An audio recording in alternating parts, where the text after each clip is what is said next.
ناظرین اکرام،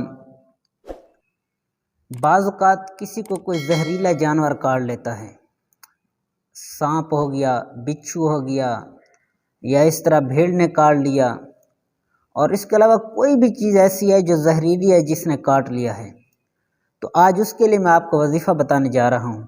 اگر ہم یہ وظیفہ کر لیں، یہ عمل کر لیں، تو انشاءاللہ زہر کا اثر ختم ہو جائے گا۔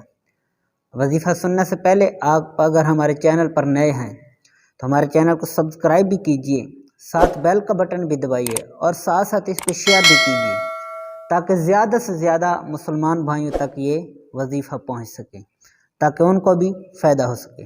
تو آئیے وظیفہ سنتے ہیں۔ اگر کسی کو زہریلے جانور نے کاٹ لیا ہے تو وہ کیا کرے گا؟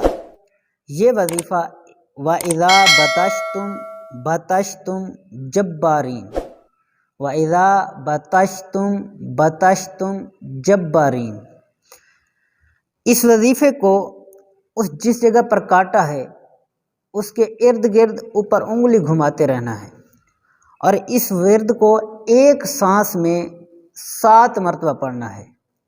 ایک سانس کے اندر 7 مرتبہ ان لفظوں کو پڑھنا ہے، وَإِذَا بَطَشْتُمْ جَبَّارِينَ، اور انگلی بھی گھماتا رہنا ہے، اور ایک سانس کے اندر 7 مرتبہ پڑھنا ہے۔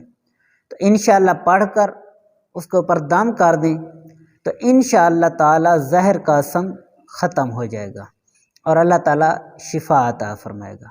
اللہ تعالی ہم سب کو موذی امراض سے، موذی جانوروں سے محفوظ فرمائے۔